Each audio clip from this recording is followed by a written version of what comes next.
Coríntios, no capítulo 2, no versículo 9 em diante. Aliás, de 6 em diante. Acharam? Amém, irmãos? Quem não achou, diga misericórdia. Oh, que bom, todos acharam? Aleluia. Entretanto, expomos sabedoria entre os experimentados, não porém a sabedoria deste século, nem a dos poderosos desta época, que reduzem a nada. Já Salomão dizia no livro de Cantares de Salomão, que a sabedoria dos homens não nos leva a nada. A vaidade dos homens não nos leva a nada. Pode até levar a um fracasso, a uma desilusão, a um descontentamento, a um desencanto. Versículo 7. Mas nós falamos a sabedoria de Deus. E o livro que eu quero falar é Eclesiastes, viu, irmão? Não é Cantares, não. Nós falamos a sabedoria de Deus em mistério. Em mistério. Irmão, mistério é algo sobrenatural. E ele diz: isto esteve oculto no tempo passado, quando Deus preordenou desde a eternidade para a nossa glória. Sabedoria essa que nenhum dos poderosos, dos intelectuais deste século conheceu, porque se a tivessem conhecido, jamais teriam crucificado o Senhor Jesus. Versículo 9. Mas como está escrito, preste atenção, irmãos, nem olhos viram, nem ouvidos ouviram, nem jamais penetrou em coração humano, sentimentos, reações emotivas, temperamento,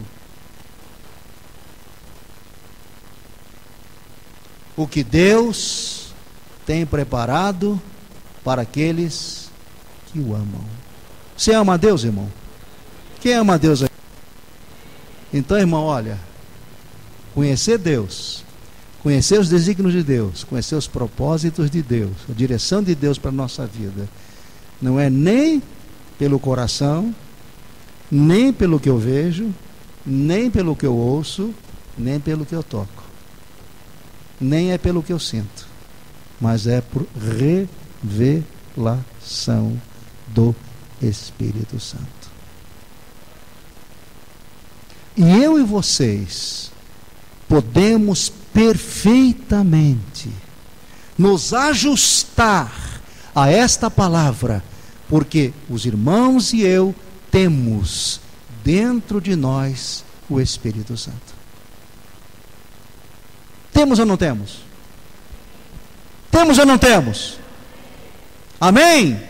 Amém. Diz mais. Mas Deus, vejam, Deus nos revelou pelo Espírito, porque só o Espírito a todas as coisas perscruta, até mesmo as profundezas de Deus. Só o Espírito. Então você só pode entrar nas profundezas do coração de Deus pelo Espírito Santo, porque são reações e ações sobrenaturais. Diz Paulo que estiveram ocultas e que hoje estão sendo reveladas pela morte, pela ressurreição de Jesus e pela manifestação do Espírito Santo derramado no dia de Pentecostes. Até então era oculta, tanto que os próprios discípulos que andaram com Jesus, que amaram Jesus, que fizeram com Jesus, muitos deles não entenderam, ou a totalidade não entendeu, tanto que um traiu, o outro negou, o outro voltou, o outro recuou, só depois que eles foram batizados com o Espírito Santo. que eles passaram a ter dentro deles o Espírito Santo, é que eles começaram a poder entrar de uma forma plena na presença de Deus. Estão entendendo, irmãos? Versículo 11: porque qual dos homens sabe as coisas do homem, senão o próprio Espírito que nele está? Por isso, queridos, é que Paulo diz que é um mistério a igreja, porque nós convivemos com irmãos que têm reações diferentes. Quando você pensa que você está conhecendo o irmão dá assim um trejeito, opa, aí você se assusta. Quando alguém pensa que está conhecendo o Rui, pastor Rui, agora eu conheço melhor, de repente pastor Rui, opa, se assusta. Não tem jeito, irmãos. Nós somos diferentes. Não pensa o Jean que de repente está ali, abraçadinho, amém, glória a Deus, amorzinho. Não vai ter um momentinho que ele vai se assustar com uma reação da Fernanda, não vai. Ela é diferente dele, ele também é diferente dela. A única forma da gente conseguir assimilar, resistir, aplacar estas reações é pelo Espírito Santo. Pelo Espírito Santo. Por isso nós somos um povo privilegiado, irmãos, porque nós temos, pela graça do Senhor, o Espírito Santo de Deus. Aleluia. A nossa vitória não está na nossa sabedoria, a nossa vitória não está apenas no nosso esforço, a nossa vitória não está na nossa inteligência, a nossa vitória está na graça de Jesus. Na graça de Jesus. Na graça, diga graça de Jesus, irmão. Graça de Jesus, aleluia. Versículo 12: ora, nós não temos recebido o Espírito do mundo, e sim o Espírito que vem de Deus, para que conheçamos o que por Deus nos foi dado gratuitamente. Disto também falamos, não em palavras ensinadas pela sabedoria humana, mas ensinadas pelo Espírito, conferindo coisas espirituais com coisas espirituais. Ora, o homem natural não aceita estas coisas do Espírito de Deus, porque lhes são loucura, e não pode entendê-las, porque elas se discernem espiritualmente.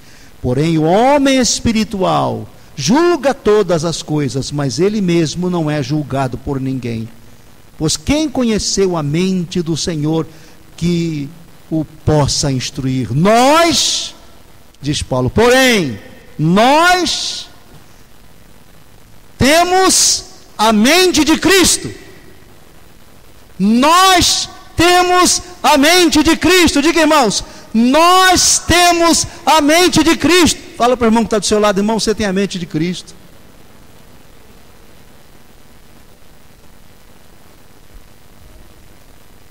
Não se deixe iludir pela sua mente, pelas ações e reações da sua mente. Paulo também em outro texto diz que nós temos recebido no nosso coração, a capacidade de sentirmos como Cristo sente. Os sentimentos de Cristo são colocados dentro do nosso coração. Bom, o que nós temos usado para nortear a nossa vida? O que vemos, o que sentimos, ou nós norteamos a nossa vida, não pelo que vemos, nem só pelo que sentimos, mas pelo Senhor. Pelo Senhor. Via de regra, nossa vida é baseada no que vemos e no que nós sentimos. Via de regra. Via de regra. E eu vou sintetizar porque a hora passa. Pelo que vemos, alimentamos os nossos desejos. alimentamos os nossos instintos, alimentamos as nossas inclinações, e nisto inspiramos e quase sempre norteamos a nossa vida. Jesus nos diz em Mateus capítulo 6, versículo 22, diz assim: os nossos olhos são lâmpadas para o nosso corpo. Se os nossos olhos forem bons, todo o nosso corpo será luminoso. Mas se os nossos olhos forem maus, todo o nosso corpo será tenebroso.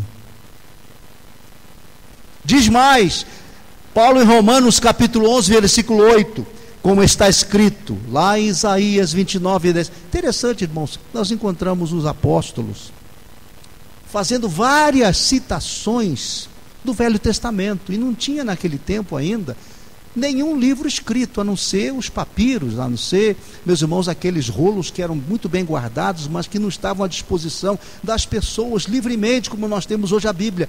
Como aqueles irmãos faziam citações de experiências, de palavras proféticas que haviam sido ministradas no Velho Testamento. Como? Como?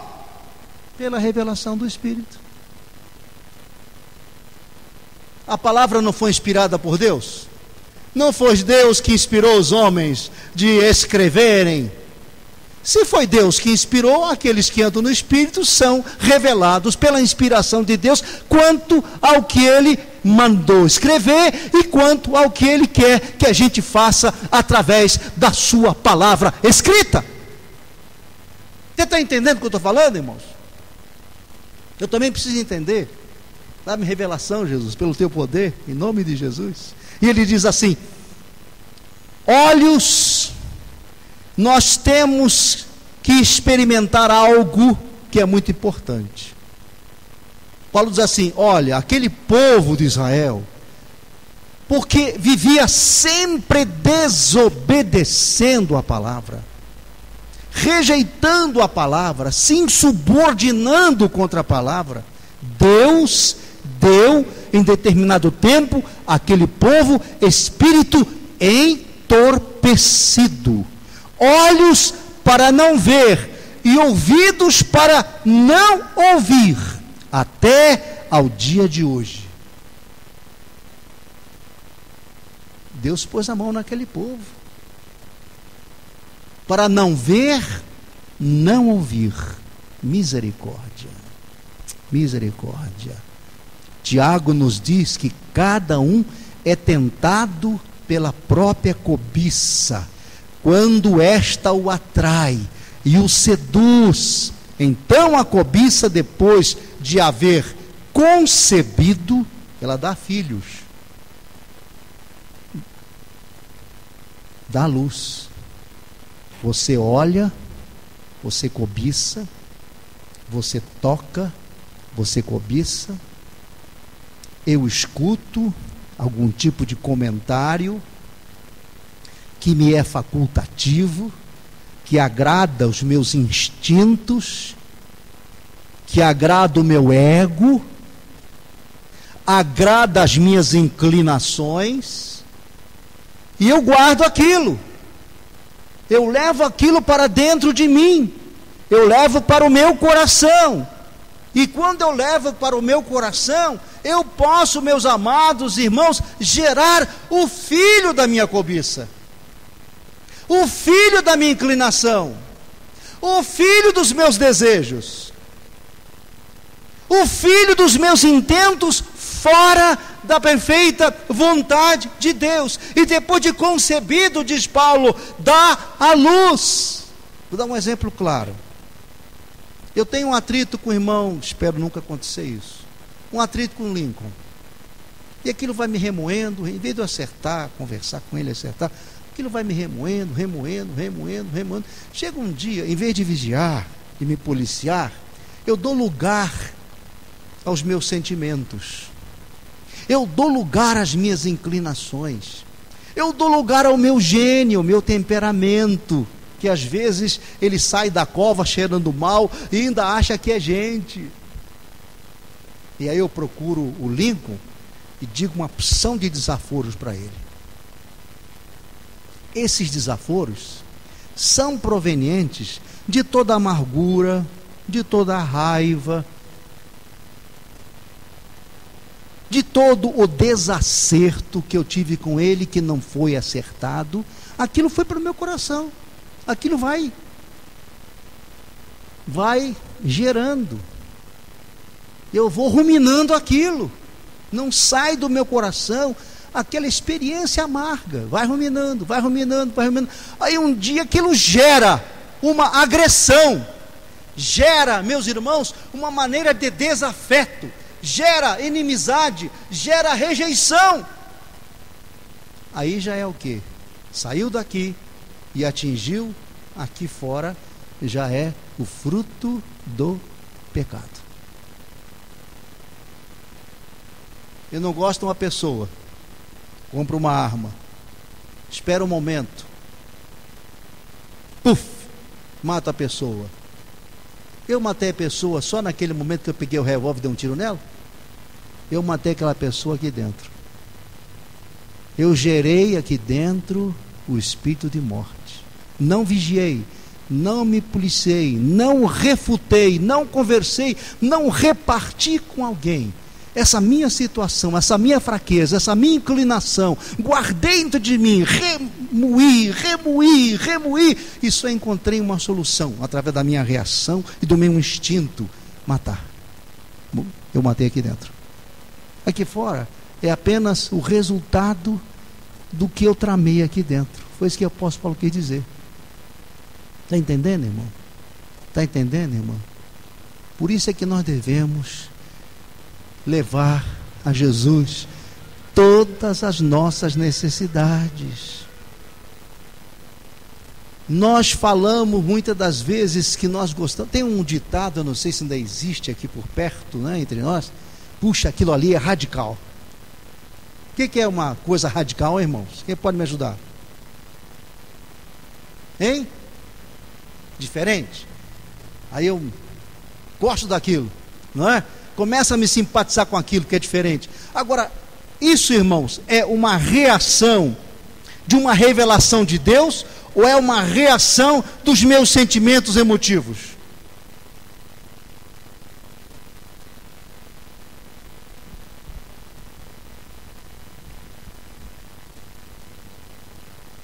A palavra do Senhor nos diz no livro de Provérbios, capítulo 4, versículo 23, sobretudo, o que se deve guardar, guarda o teu coração, para não pecar contra Deus. Por quê? Porque do coração procedem as fontes da vida. Guarda o coração, protege as suas reações, protege o seu sentimento, protege suas emoções, principalmente quando você percebe que algumas reações emotivas vão se transformar em atitudes que desagradam a Deus, que entristecem o Espírito Santo, ofendem e agridem as pessoas. E nós podemos fazer isso, irmãos, porque nós somos cristãos, nós temos o Espírito Santo. Nós não precisamos agir segundo a carne, não precisamos agir segundo a nossa faculdade de inteligência somente, nem através de sentimento. Nós precisamos agir segundo o Espírito Santo de Deus. Jesus fala em Mateus capítulo 15, versículo 8, este povo, versículos 15 e 19, quem está anotando, porque do coração procedem maus desígnios, homicídios, adultérios, prostituição, furtos, falsos testemunhos e blasfêmia. Ainda diz mais em Mateus 15, 8: este povo me honra com seus lábios, mas o seu coração está longe de mim. Este povo me honra com seus lábios, me proclama com seus lábios, canta com seus lábios, mas o seu coração está longe de mim.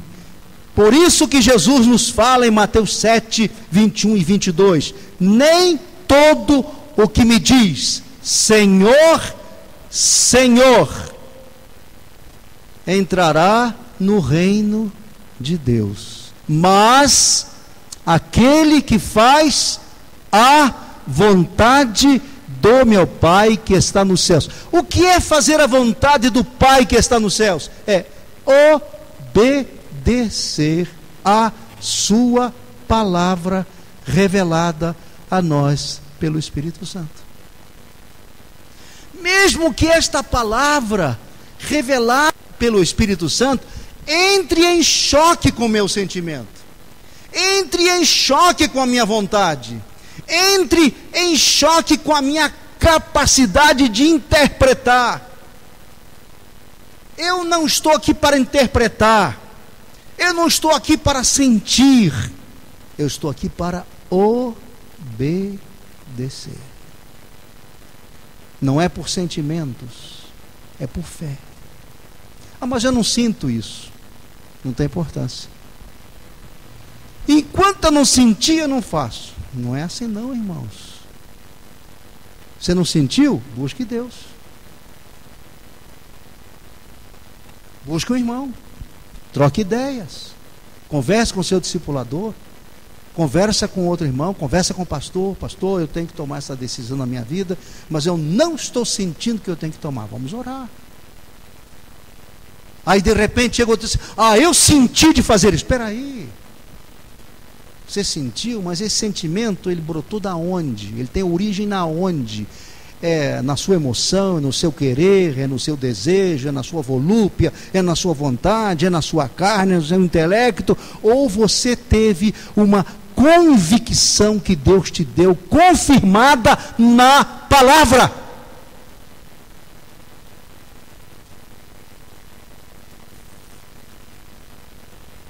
Mas o Senhor nos diz que nós falamos, vivemos, andamos, nos relacionamos, casamos, constituímos família, criamos filhos, trabalhamos, estudamos, compramos, vendemos e tudo mais por fé. Por fé. Isto quer dizer que nós precisamos de aprender a viver por fé. Aprender a viver por fé. Por quê, irmãos? Porque tudo que se relaciona com Deus é sobrenatural.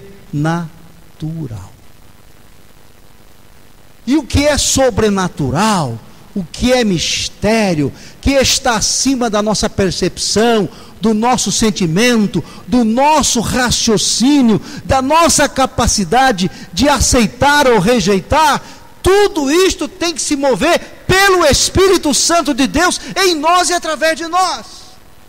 Mas por que eu estou dizendo isso? Porque Deus colocou esta palavra no meu coração, porque eu e os irmãos temos o Espírito Santo e nós precisamos, meus irmãos, dar vazão ao Espírito Santo de Deus. Por exemplo, nós temos hoje uma série de alternativas para conhecimentos. Você quer conhecer melhor as coisas da Bíblia? Faz um curso de teologia. Você quer conhecer melhor o plano de Deus com relação ao batismo? Você faz um curso de batismo. Você quer exercer um ministério na área de cura divina e milagres e cura interior? Faça um curso de cura interior. Nós temos curso para tudo, irmãos. Você deseja casar? Faça um curso de casamento, faltando poucos meses para você casar. Agora, irmãos, deixa eu dizer uma coisa para vocês. Eu não sou contra curso, não. Tudo bem, mas eu acho que as coisas de Deus, elas não são produzidas em nós através dos limites de um tempo para de entender coisas que estão relacionadas com o propósito de Deus na nossa vida. Por exemplo, você se converte, depois que você se converte, você começa a viver uma vida progressiva. Progressiva. A salvação é instantânea. Seu nome está escrito no livro da vida. Mas depois que você alcança a graça salvadora de Jesus, você entra, pelo Espírito Santo, numa fase progressiva. Você tem que agora se movimentar. Você tem que andar. Eu vou dar um exemplo. Eu estava ouvindo hoje uma reportagem de um homem que tinha um problema nos seus órgãos genitais. Ele não podia gerar uma criança. Ele teve que se submeter a um tratamento, e a única forma que ele encontrou de poder gerar uma criança foi através de inseminação. Ele disse: sou um homem frustrado, porque eu vi a minha esposa num leito, eu vi a minha esposa se preparando para a inseminação, eu ali vendo. Eu vi o médico pegar o meu sêmen, injetar nos órgãos genitais da minha esposa, e eu fiquei só vendo. Só fiquei vendo. Um dia, quando a criança nasceu, e ela chegou para mim e disse: papai, como é que foi? Eu disse: não sei, pergunta o médico da sua mãe. A única coisa que eu fiz foi ceder num frasquinho o meu esperma. Porque todo o processo de geração, fertilização e geração da criança, de você, foi através do médico que assistiu a sua mãe. No tempo de Sara não tinha inseminação. No tempo de Raquel não tinha inseminação. Lincoln.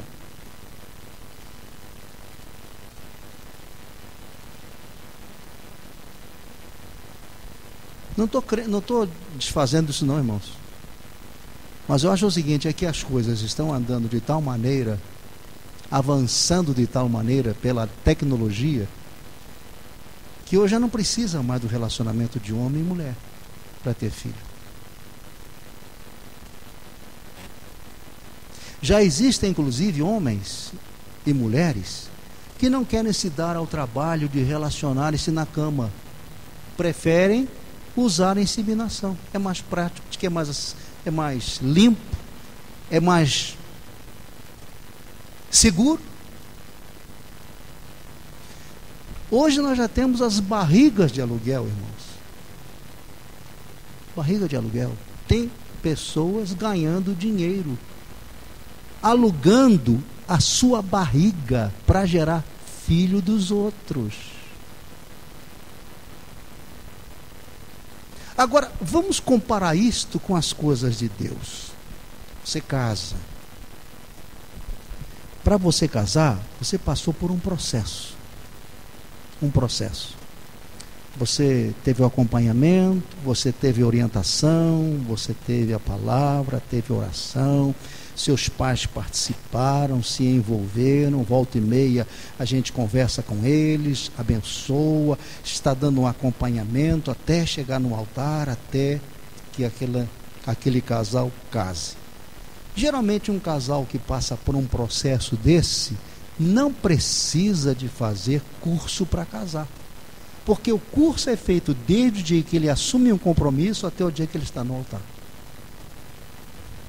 A gente vai simplificando as coisas, vai simplificando de tal maneira as coisas, que elas vão entrando em choque com o propósito de Deus. Casa. E a gente está acompanhando, os pastores estão acompanhando, os pais estão acompanhando.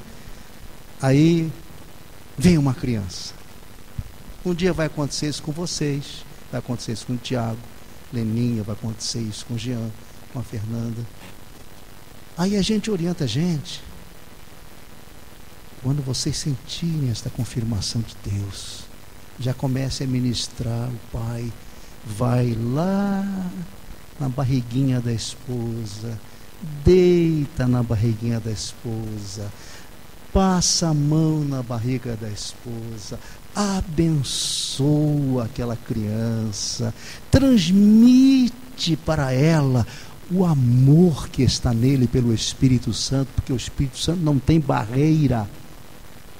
A pele, a carne, os nervos, os tendões da barriga da mulher não impedem que o marido e ela em concordância estejam, desde que começou o feto a ser gerado e vai crescendo, de abençoar, profetizar, amar, para que aquele feto se sinta seguro, amparado. Ele vai começar a sentir dentro dele o amor, o carinho, a dedicação dos pais. É um processo, irmãos. A vida cristã é um processo. Não espera a criança nascer para educar, não. Começa a educá-la lá no ventre. Começa a abençoá-la lá no ventre. Comece a profetizar lá no ventre. E nós sabemos, irmãos, nós sabemos que a despeito de todo este procedimento, de todo este processo, nós temos que nos conscientizar, mesmo fazendo isto, ficar atentos e policiar, porque a criança que vai nascer, ela, embora tenha sido ministrada, abençoada, profetizada, ela vai nascer com a semente de Adão.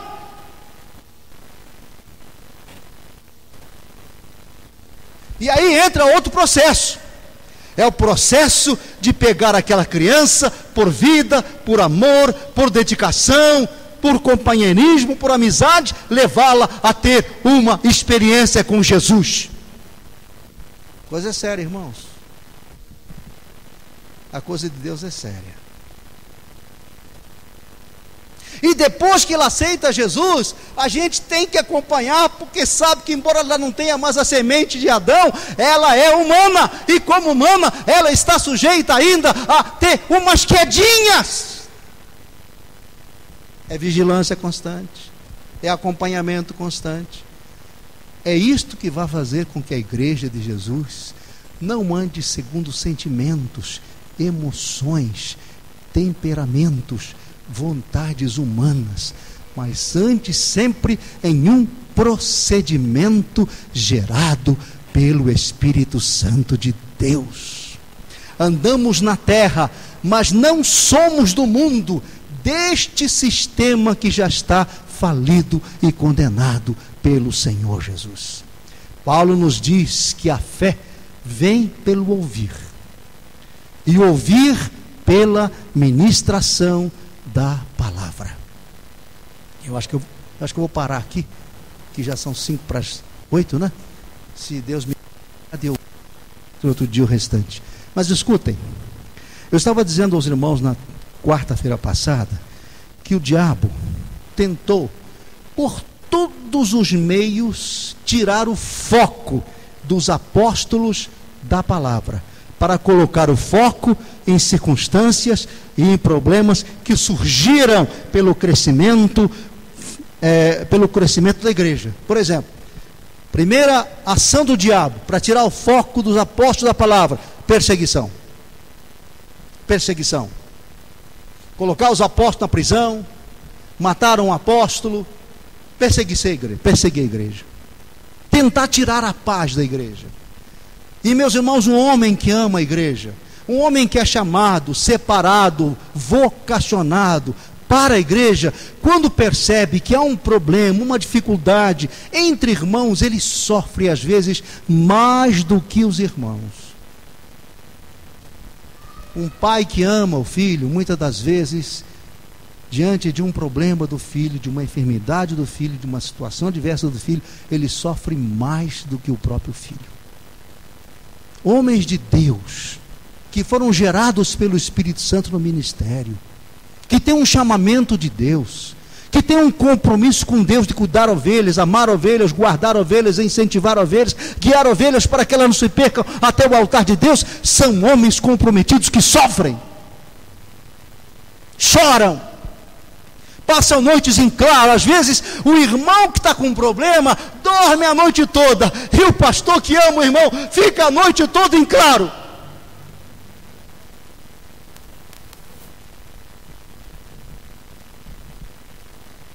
E muitas vezes, quando Deus ouve a oração do pastor e resolve o problema, e aquele irmão é liberto, aquele irmão chega para o pastor e diz a ti de uma forma tão natural: pastor, graças a Deus, Deus me libertou. E o irmão, pastor, que gemeu, que acompanhou, que chorou lá no fundo do seu coração, ele está pulando diante do Senhor de alegria.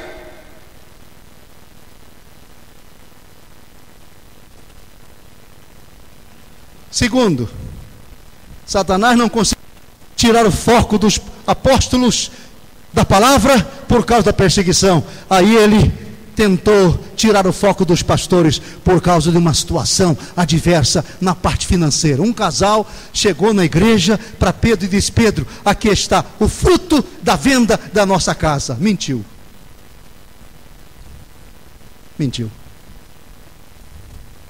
E o Espírito Santo disse a Pedro: Pedro, ele não está falando a verdade, é mentira. Irmão, esse dinheiro que você está colocando nos pés dos apóstolos é o fruto da venda da casa? É, meu irmão.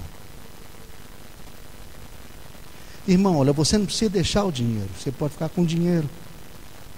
Não estamos preocupados com o dinheiro, estamos preocupados com a atitude do seu coração, é com o espírito do seu coração. Dinheiro é uma consequência do espírito do seu coração. Dinheiro é uma consequência da atitude do seu coração. Não, Pedro, eu estou sendo sincero. Tudo bem. Puf, caiu mortinho. Chega a Safira: ô Pedro, Pai do Senhor, Deus seja louvado, aleluia, porque o Senhor é bom e a sua misericórdia dura para sempre. Meu esposo te falou que nós vendemos a casa e trouxemos o fruto da casa e colocamos aí. Safira, você confirma que o dinheiro da casa foi trazido aqui para os apóstolos, para o ministério de sustentação do corpo de Cristo? Foi, meu irmão. Todo o dinheiro, Safira. A gente não está preocupado com o dinheiro, está preocupado com a atitude do seu coração. Fique com o seu dinheiro se você não sente liberdade de trazê-lo. Deus não preocupa se você não traz, Deus se preocupa quando você mente. Forja uma coisa e na realidade é outra. É com a atitude do seu coração, é com o espírito que você está manobrando, está atuando, está acompanhando a sua palavra. Não, meu irmão, está tudo aí, está tudo aqui. Puf. Satanás não conseguiu, através daquele caso isolado na igreja, tirar o foco dos apóstolos da palavra. Aí o diabo disse: tem outro problema. Tem muita viúva reclamando na igreja.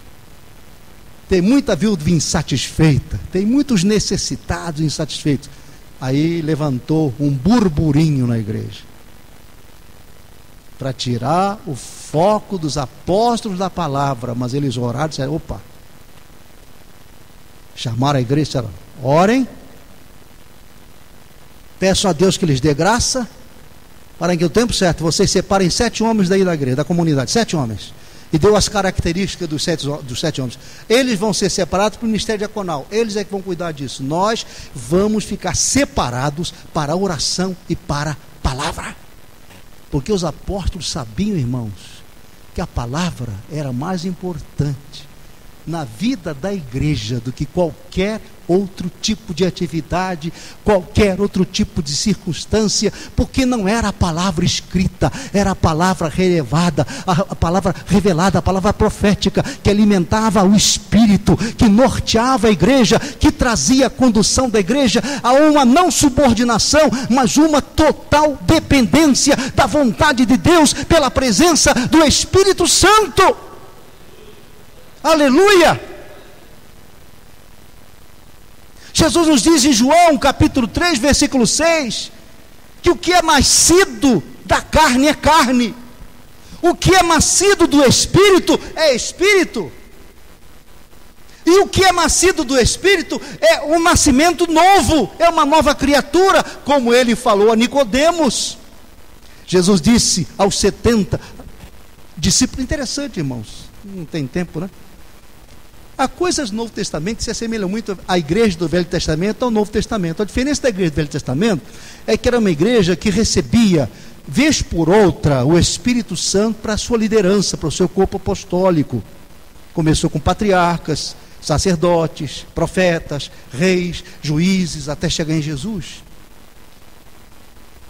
Mas teve um tempo em que havia tanta gente no deserto, Paulo não estava dando conta, que o sogro de Moisés, chegou e disse: ó Moisés, se você não levantar aqui auxiliares para você, você vai acabar afundando, você não aguenta. Aí ele ouviu a palavra do seu sogro, homem mais velho, tarimbado, é bom a gente ouvir a palavra do mais tarimbado, do ancião, e separou 70 homens,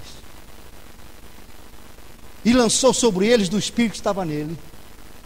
E agora no Novo Testamento, Jesus pega 70 homens, abençoa com a unção que estava nele, e manda que esses 70 homens fossem como, o que João Batista foi mesmo de Jesus? Primo, mas no sentido ministerial, João Batista foi o precursor de Jesus, quer dizer, João Batista abriu o caminho, e aqueles discípulos, 70, ungidos, capacitados, eram precursores, iriam na frente, abriam caminho, viam como é que estava a situação, aquele tipo de espionagem santa, para ver se vale a pena Jesus vir ou não vir.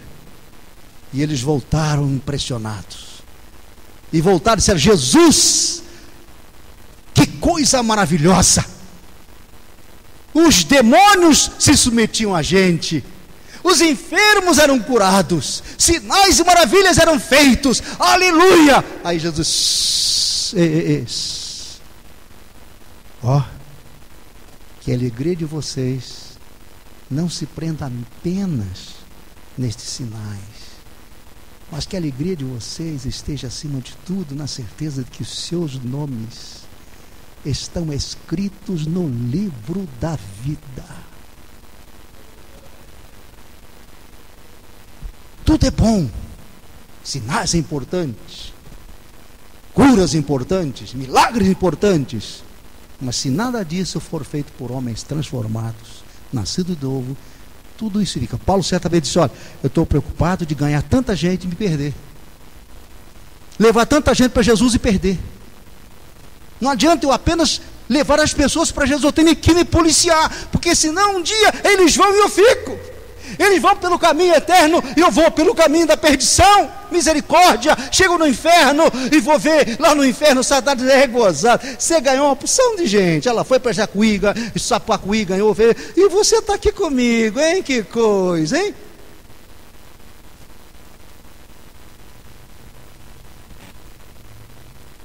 O que nos leva à eternidade não é a quantidade de vidas que alcança para Jesus, não. O que nos leva à eternidade é uma transformação no nosso coração pela graça de Jesus e uma convicção de que nós somos novas criaturas, e nosso nome está escrito no livro da vida. E quem nos faz ver isto, irmão, de uma forma conclusiva, completa, sem qualquer tipo de dúvida, é o Espírito Santo de Deus. Paulo diz que o Espírito de Deus confirma com o nosso espírito e atesta que nós somos filhos. Quando você anda no Espírito, de repente você tem uma duvidazinha, aí o Espírito está dentro de você. Shh, que isso, rapaz? Por que dúvida? Por que dúvida? Eu estou atestando no seu coração que você é filho do Pai. Você é filho do Pai. Você é herdeiro do Pai. A herança é sua, a glória é dele, a honra é sua, a herança é sua, mas você é filho do Pai. Amém. Nós somos alimentados e edificados, vou terminar, irmãos, edificados e amadurecidos pela palavra, pois tudo passará, tudo, mas a palavra de Deus não passará. Se eu estou sendo formado, edificado, alimentado na palavra, eu sou eterno. Eu sou eterno. Diga, irmão, você é eterno. Vou dizer uma coisa aqui, não é heresia não, hein? Filho de Deus é Deus. Filho de peixe é peixinho.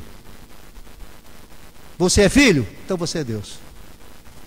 Misericórdia, pastor, fala assim não, você deixa de ser herético. Então tá bom, então fica você sem crer, eu fico crendo. Eu sou filho de Deus. E sou príncipe. E sou herdeiro de Deus. E declaro que não vou apenas herdar tudo que Deus conquistou em Cristo lá na eternidade. Eu quero herdar aqui como tem herdado aqui. Você está esperando a eternidade, irmão? Coitadinho de você. Comece a herdar aqui. Aqui. Aleluia. Palavra não apenas escrita, mas palavra, espírito e vida. Nós nos movemos pelo poder sobrenatural da palavra de Deus. O justo vive por fé, não pelo que vê, não pelo que sente, mas por fé. É muito perigoso quando falamos que estamos tomando atitudes por aquilo que nós sentimos, sem a confrontação da palavra. Eu sinto, pastor, eu vou fazer isso porque sinto. Peraí, vamos confrontar com a palavra. A palavra do Senhor está nisso? Tem confirmação da palavra? Você está sendo assessorado por homens de Deus, que te acompanha, que te pastoreia, que te disciplina? Então procure estes homens, converse com eles, ore com eles. Não vai apenas por sentimento, nem vai por dedução apenas emocional, porque Deus não trabalha com emoção, Deus não trabalha só com sentimento, Deus trabalha no espírito do homem. Toda a minha vida, o que faço, o que quero, o que almejo, o que sonho, os meus ideais, alvos, objetivos, têm que ser confrontados e confirmados pela palavra, por meio de homens que vivem no Espírito.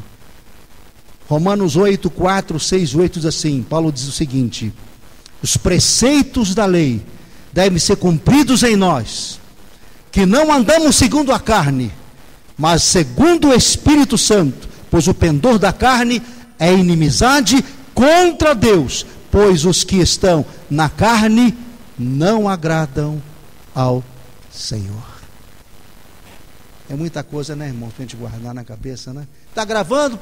Irmão, lá, o Breno está gravando. Pense comigo.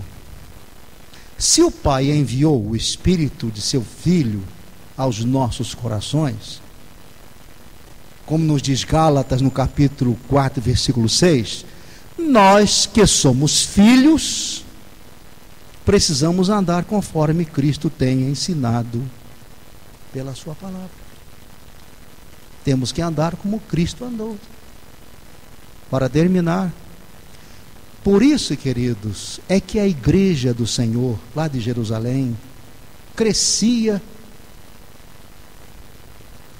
e se multiplicava através de muitos convertidos. Muitos discípulos eram trazidos à existência. Muitos sacerdotes haviam se convertido à palavra. Sabe por quê? Porque a palavra de Deus crescia dia a dia na vida deles. Confronta Atos capítulo 6, versículo 7. A palavra de Jesus crescia neles, mas os irmãos apóstolos se dedicavam e se entregavam totalmente à palavra do Senhor, testemunhando que Cristo é Jesus, como nos diz Lucas 18, 5, que quando os apóstolos Silas e Timóteo desceram até a Macedônia, então Paulo, quando sentiu a presença daqueles dois companheiros, ele aí se dedicou, se debruçou, ele se colocou de uma forma total, se entregou totalmente à palavra. Irmãos, eu quero dizer uma coisa para vocês. Nossa igreja é pequenininha, né?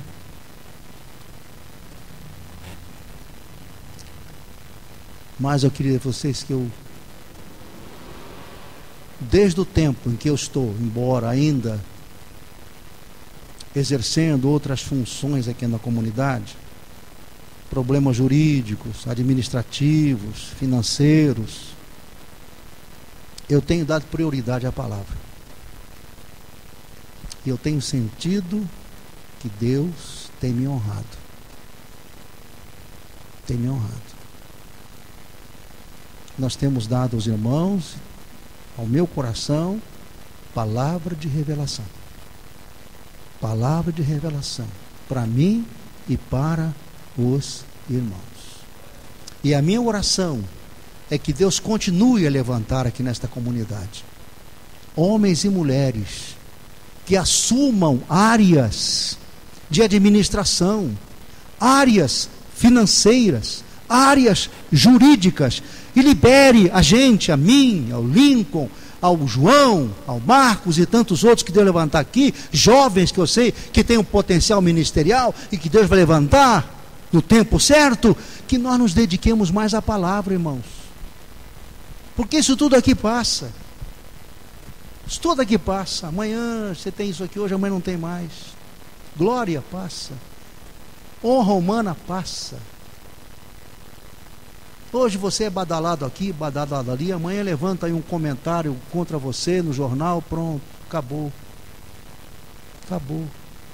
O que sustenta a igreja, o que sustenta a vida de cada um de nós, irmãos, não é o dinheiro, não é a honra somente, não é, meus amados irmãos, o bom emprego que a gente tem, o lastro financeiro e econômico que a gente vai possuindo através do tempo. Isso tudo é bom, não é errado, mas que a prioridade seja a palavra de Deus.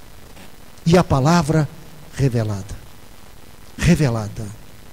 Os discípulos realizavam milagres, realizavam sinais e maravilhas. A sombra de Pedro curava. Os lenços aventais de Paulo curavam.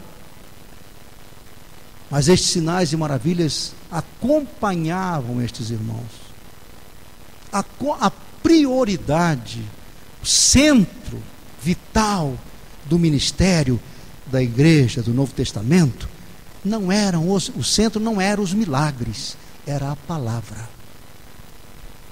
A palavra. A palavra. A palavra. Todas as outras nuances sobrenaturais acompanhavam a palavra. O coração daqueles irmãos não estava nos milagres, mas na palavra. A vida deles não era comprometida com maravilhas, mas com a palavra. A palavra. Por causa da palavra, que era Cristo glorificado no Espírito vivendo neles, e através deles, eles operavam sinais maiores. Aleluia. Aleluia. Agora, para terminar, já atrasado que estou, aqueles homens, irmãos, como diz Hebreus, capítulo 5, versículo 17, referindo-se a Elias, eram homens como nós. Abraão era homem como a gente. Isaac era homem como a gente. Tiago, Jacó era homem como a gente. As tribos compostas de homens e mulheres como a gente. Os reis como a gente. Os profetas como a gente, irmãos. Eles não pertenciam a uma estirpe melhor do que a gente, não, irmãos. E diz a palavra que quando Elias orou e declarou uma palavra de ordem, durante 3 anos e 6 meses não choveu.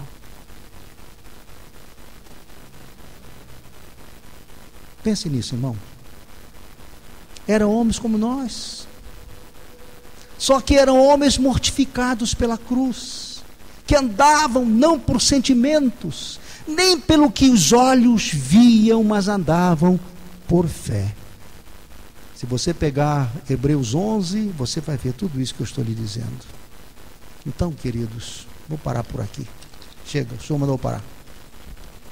Se não me entusiasmo, fico até amanhã com vocês aqui. O que o olho não viu, o que o ouvido não ouviu, desceu o coração. É o que Deus tem guardado. para mim e para os irmãos, que só pode entrar diante do Senhor não coração, não ouvido, não olho, mas espírito. Espírito.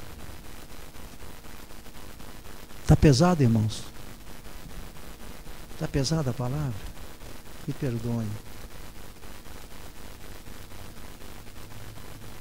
Estava dizendo ao Lincoln que nós não chegamos a 60 irmãos. Já 60 irmãos com 3 pastores, 4 pastores, daqui um dia com 5, 6. Como diz Paulo, bom que todos profetizassem, bom que todos aqui, os 60, tenham ministérios fundamentais. Em nome de Jesus, vamos ficar de pé, irmãos.